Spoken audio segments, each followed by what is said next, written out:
안녕하세요. 열정토토입니다. 오늘도 좋은 결과 같이 만들어 봅시다. 끊임없이 노력한 결과 꼭 이렇게 좋은 결과가 나오는 것 같습니다. 함께 믿고 응원해주신 분들도 감사하며 오늘 분석도 열정적으로 시작하겠습니다. 여러분들의 구독과 좋아요는 큰 힘이 됩니다. 첫 번째 애들레이드 멜버른 시티입니다. 홈팀 애들레이드는 4-4-2를 기반으로 측면과 투톱 연계를 통해 공격 템포를 끌어올리는 팀이며 요바노비치는 뒷공간 침투 타이밍이 뛰어나 박스 안에서 결정력을 발휘합니다. 투클리는 중원에서 압박과 탈압박을 동시에 수행하며 전진 패스의 출발점 역할을 맡고 알라기치는 하프 스페이스에서 방향 전환과 전진 선택을 동시에 가져가며 상대 간격 붕괴를 잇는 데 능합니다. 측면 자원들은 폭을 넓히다 안쪽으로 좁혀 세 번째 러너로 참여하며 박스 근처에서 수적 우위를 만들고 수비 전환에서는 투클리가 역습 출발을 차단하고 포백은 라인을 유지하며 간격을 조정해 홈에서도 전진 성향을 적극적으로 드러낼 가능성이 높습니다. 원정팀 멜버른 시티는 3-5-2로 점유와 전진을 함께 추구하며 카프토는 연계와 박스 지점에서 존재감을 보이고 레키는 속도와 돌파로 수비를 흔들며 쿠에는 하프 스페이스에서 전진 패스를 이어갑니다. 다만 3백 간격이 일정하게 유지되지 않아 한 명이 이탈하면 즉시 공간이 벌어지고 미드필더 라인이 공을 따라 움직이면 세로 간격까지 넓어져 하프 스페이스와 뒷공간이 동시에 열리는 약점이 드러납니다. 전진 과정에서는 개인 능력으로 찬스를 만들 수 있으나 볼을 잃는 순간 복귀와 간격 조정이 엇박자를 내며 역습에 취약해 실점 위험으로 연결되기 쉽습니다. 이 경기는 3백 간격이 흔들리는 멜버른 시티와 그 틈을 잇고 침투와 패스를 실행하는 애들레이드의 상성이 맞부딪히는 흐름이며 애들레이드는 투클리의 중원 압박과 알라기치의 전환 결정으로 멜버른 시티의 간격 문제를 지속적으로 공략할 가능성이 높습니다. 멜버른 시티가 라인을 올리면 알라기치의 시야에 3백 간격이 즉시 노출되며 그는 직접 침투하거나 요바노비치에게 뒷공간 패스를 공급할 여지가 많고 측면 미드필더의 안쪽 침투까지 맞물리면 멜버른 시티 수비는 선택지를 잃고 슈팅 각을 열어줄 위험이 커집니다. 멜버른 시티도 카프토와 레키로 위협을 만들 수 있으나 볼 소유 중 공을 잃는 순간 공간이 크게 열리는 구조라 특히 3백 중 한 명의 복귀가 늦어지는 장면이 나오면 애들레이드가 이를 지속적으로 공략할 가능성이 높습니다. 후반으로 갈수록 멜버른 시티의 간격이 더 느슨해지면 알라기치는 박스 주변에서 결정적인 찬스를 만들어낼 수 있으며 전체적인 찬스 생산의 질과 빈도는 애들레이드가 우위를 점할 가능성이 큽니다. 따라서 경기 흐름은 애들레이드가 중원 싸움과 라인 브레이킹에서 주도권을 확보하며 중후반부터 점유와 위치를 끌어올리고 스코어에서도 앞서 나갈 가능성이 높습니다.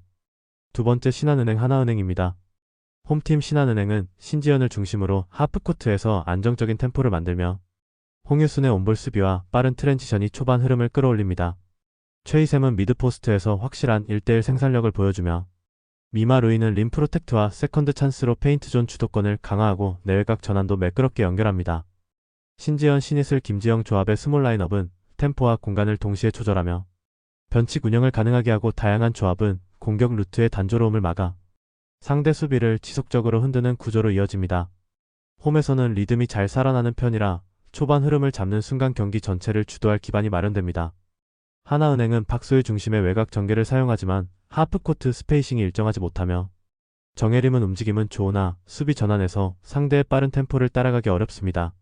진화는 포스트업에서 강점을 보이지만 페인트존 수비가 흔들리면 공격 루트도 제한되며 팀 전체적으로 세컨드볼 대응과 리바운드 공방에서 흔들리는 경우가 많습니다.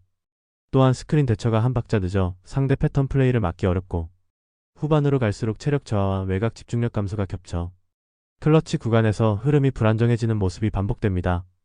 이 경기는 페인트존 장악력과 라인업 운영 능력이 승부의 핵심이며 신한은행은 홍유순의 에너지와 미마 루이의 인사이드 존재감을 기반으로 초반부터 흐름을 주도할 힘을 갖고 있습니다. 최희샘의 미드포스트 공격은 하나은행 수비 중심을 흔들고 신지연은 이를 기반으로 외곽과 컷신을 균형 있게 배분하며 스몰 라인업은 하나은행의 스위칭을 흔들어 템포 변화를 유도합니다. 반면 하나은행은 인사이드 수비와 전환 대응에서 불안정해 신한은행의 빠른 공수 템포를 따라가기 어렵고 중반 이후 체력 저하가 겹치면 세컨드 찬스 허용률이 높아지는 흐름이 반복됩니다. 결국 페인트존 공방과 전술적 다양성에서 신한은행이 한 단계 앞서 경기 전체의 흐름을 안정적으로 가져갈 가능성이 높습니다. 이런 분들 꼭 말 걸어주세요.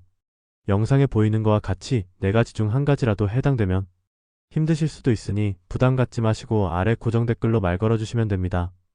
웃으면서 재밌게 베팅합시다. 세 번째 대한항공 OK저축은행입니다. 홈팀 대한항공은 러셀을 축으로 한 사이드 공격 위력이 리그 최상위권에 속하며 러셀은 하이볼 상황에서도 라인과 크로스를 모두 활용해 득점 기대치를 높이는 선수입니다. 한 선수는 세트마다 경기 흐름을 읽으며 중앙과 사이드를 세밀하게 조절해 상대 블로킹 타이밍을 지속적으로 흔들며 김규민과의 연계를 통해 템포 변화를 안정적으로 만들어냅니다. 김규민은 속공과 이동 공격 모두를 높은 수준으로 수행하고 블로킹에서도 중심축 역할을 해주며 최준혁은 리시브와 수비에서 안정적인 일단 연결을 제공해 다양한 콤비네이션이 가능하도록 돕습니다. 또한 대한항공은 교체 자원들의 활용도가 높아 서브와 블로킹에서 흐름을 다시 살려내는 장면이 자주 나타나며 풀세트 승부에서도 체력과 집중력에서 우위를 유지하는 팀이라고 볼 수 있습니다. 원정팀 OK저축은행은 디미트로프의 강타를 중심으로 공격을 풀어나가는 팀이며 디미트로프는 높은 타점에서 블로킹 위를 공략하거나 터치아웃을 유도하는 능력이 뛰어난 라이트 옵션입니다.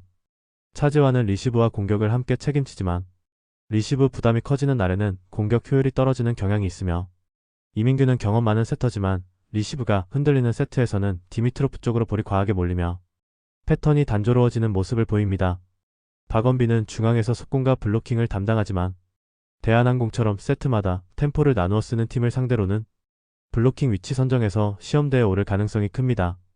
OK저축은행은 한번 분위기를 타면 서브와 블로킹으로 브레이크 포인트를 몰아치는 힘이 있지만 흐름 유지에는 기복이 있으며 교체 자원폭이 넓지 않아 장기전으로 갈수록 체력 부담이 커질 수 있습니다. 이 경기는 대한항공의 조직력과 벤치뎁스 그리고 OK저축은행의 디미트로프 한 방이 맞붙는 경기라고 볼 수 있습니다. 대한항공은 한 선수가 초반부터 중앙 속공과 러셀 쪽 사이드 공격을 교차 사용하며 OK저축은행의 블로킹 라인을 흔들 가능성이 높으며 최준혁의 리시브 라인을 안정적으로 받쳐주기에 속공이동 공격을 여유있게 사용할 수 있는 구조가 형성됩니다. 교체 자원들의 강한 서브가 더해지는 순간 브레이크 포인트를 만드는 장면이 자주 나올 수 있으며 이러한 벤치 기어는 풀세트 승부에서도 큰 우위를 가져다 줄 수 있습니다.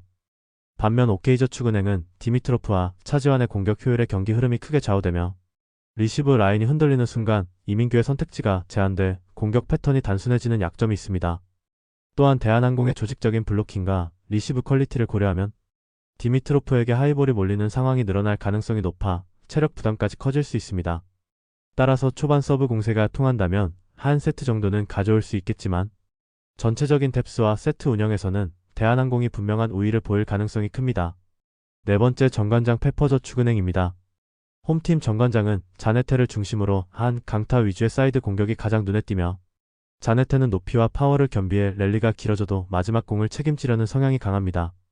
박혜민은 레프트에서 직선과 크로스를 번갈아 사용하며 수비를 흔들지만 리시브 비중이 높아지면 공격력에 다소 힘이 빠지는 구간이 나타납니다. 신은지는 중앙에서 속공과 이동 공격을 섞어 세트가 잘 맞는 경기에서는 상대 블로킹을 중앙으로 끌어 자네테의 공격을 더 편하게 만들어줍니다. 안예림은 리베로로 넓은 수비 범위를 커버하며 서브 리시브에서 안정감을 제공하지만 서브 공략이 집중되는 구간에서는 흔들리는 모습이 나타납니다. 결국 정관장은 리시브와 서브 라인이 안정되어야 자네테와 박혜민의 공격력이 온전히 살아나는 구조를 갖고 있습니다. 원정팀 페퍼저축은행은 세트가 길어질수록 세터들의 볼 배합이 더 정교해지는 특징을 지니며 초반에는 단순한 오픈 위주로 흐르다가 중반 이후에는 속공, 백어택, 파이프까지 다양한 공격 루트를 섞습니다. 박정환은 팀 공격의 1옵션 역할을 맡으며 하이볼 처리로 해결사 역할을 수행하고 박은선은 레프트에서 리시브와 공격을 동시에 담당하며 코스 선택과 블로킹 활용이 뛰어나 장기적으로 효율적인 득점 생산이 가능합니다.